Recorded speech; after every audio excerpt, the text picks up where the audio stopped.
Transformers Prime Dreadwing. He is a Decepticon to be feared, a Decepticon to be reckoned with, and most importantly, a Decepticon to be respected. I love the character of Transformers Prime Dreadwing. Now, I'm not here to do an old versus new on the original Voyager and the new Legacy Leader, because I've already done an old versus new with Skyquake, and I just don't need to do the same thing but blue. But I just kind of want to show these off, because these guys are not the star of our show today. Oh no. Oh no. I kind of wish they were, but they're not. Because they need to make way for our true star, our true hero of the day, Beast Hunters Deluxe Dreadwing. Oh my gosh. So, I have been going on this Beast Hunters journey for a while, where I've been going back and getting all these old wacky Beast Hunters Deluxes. Essentially, back in the day, I just wasn't feeling them. I'm like, I already have this Voyager Dreadwing, why do I need this wacky looking Deluxe? You know, I already have this, Wheeljack. Why do I need this Wheeljack? You get it. You get it. Why do I need the same thing but spiky? Well, after, 11 years, you kind of start getting nostalgic over certain things. And Transformers Prime was the first Transformers toy line that really got me into collecting. And Beast Hunters was the first line I was there for the launch. So, I'm kind of nostalgic over a lot of these toys now. So, I've been going through and getting more Beast Hunters figures. And I just found this wacky-looking Dreadwing at the toy department for about $25. And I figured complete and everything, it's a pretty good deal. I'm game for it. So, here we are. Here is Deluxe Dreadwing. So, this figure is quite the anomaly. It's quite the anomaly. I'm going to go ahead and talk spoilers because this show has been out for so long now. If you haven't seen Transformers Prime and you're watching a video on toys of Transformers Prime, I don't know what to tell you. Maybe you're just interested in the toys and you're not too worried about spoilers. But either way, Dreadwing dies. He dies. At the end of Season 2, he dies. He figures that his honor is most important, and he wants to kill Starscream because Starscream was the reason for Skyquake's death and entrapment in the, I almost want to call it the Shadow Zone. Is that what it's called? The Shadow Zone? I think it's what it's called. I almost called it the Shadow Realm, I think, from Yu-Gi-Oh! Either way, he disgraced his brother. Dreadwing wanted him dead. Tried to kill Starscream. Megatron's like, we're done with the infighting, and he kills Dreadwing. Because he's not putting up with infighting anymore. So, Dreadwing died at the end of Season 2.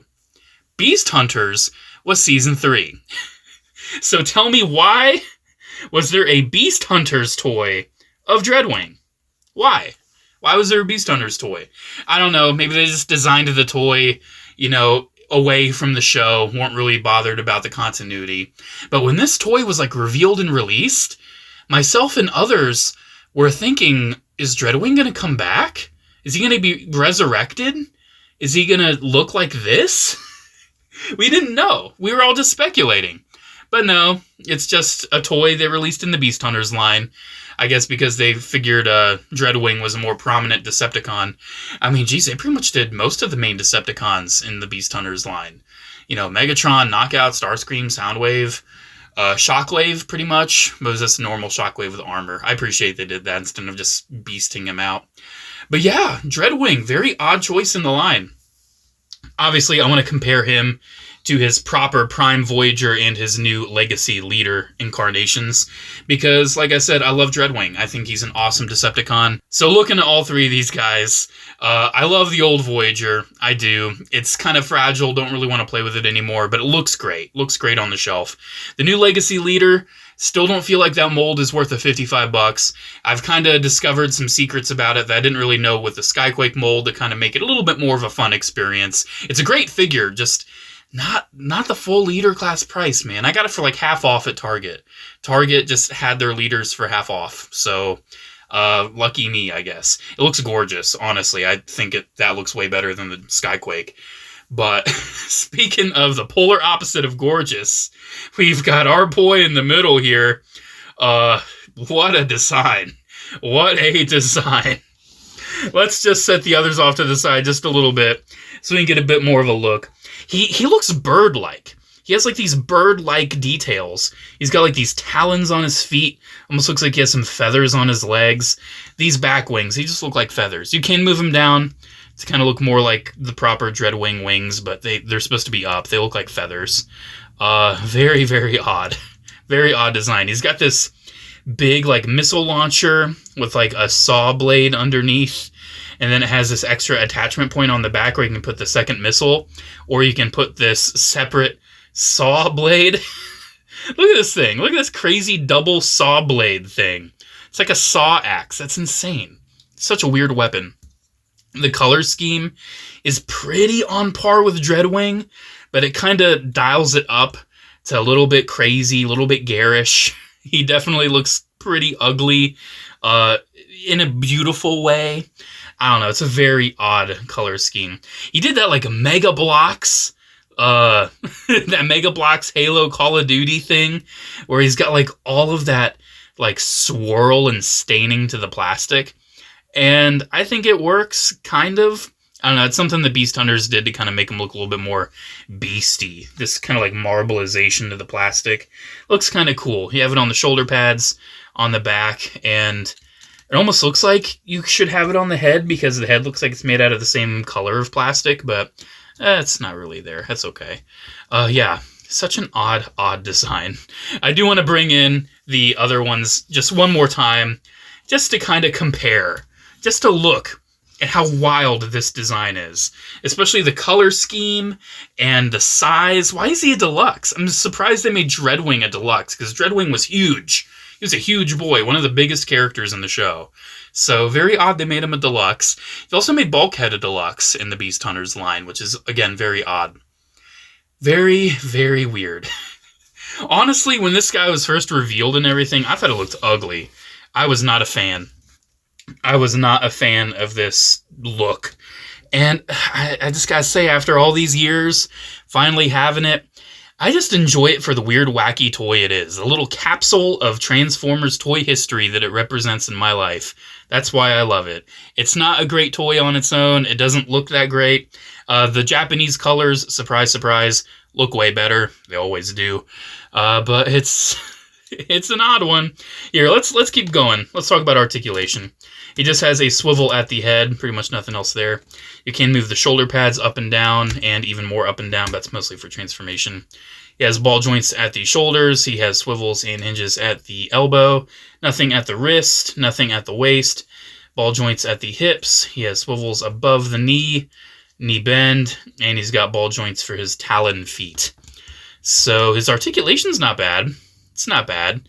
Definitely, you know, kind of stiff in some ways, especially with the swivel head and then the pretty static torso. But still, you know, you can still get him in some pretty Dreadwingy poses. I don't know, I feel like this figure would have been kind of cooler as a Voyager. It's just kind of odd he's a little deluxe. It just feels odd that Dreadwing is a deluxe. Like, even in the Cyberverse line, they made him a Commander class, not a Legion class. Alrighty, with all this weirdness out of the way, let's go ahead and transform him. Let's see what his vehicle mode has to offer us.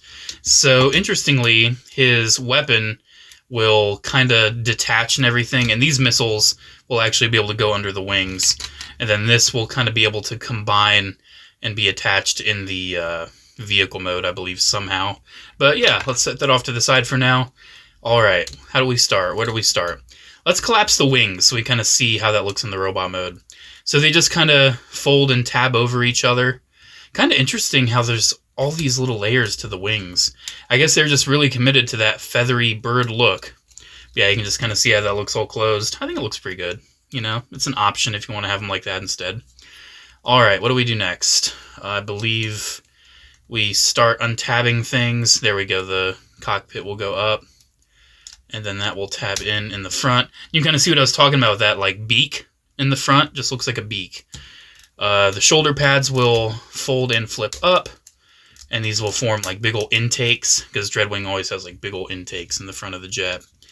And then the torso will kind of do a little flip-me-do.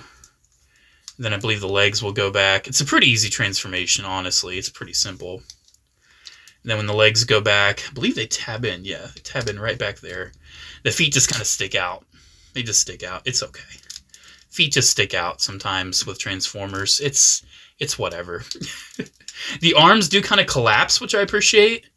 So they do take up less space, but they just tab. With all these weird shapes and everything in the wing, it's kind of hard to find where it tabs, but it tabs. Just kind of pretty natural spot along the side. Just tabs in. There's a little bit of a landing gear down there. And there we go. There is the the jet mode.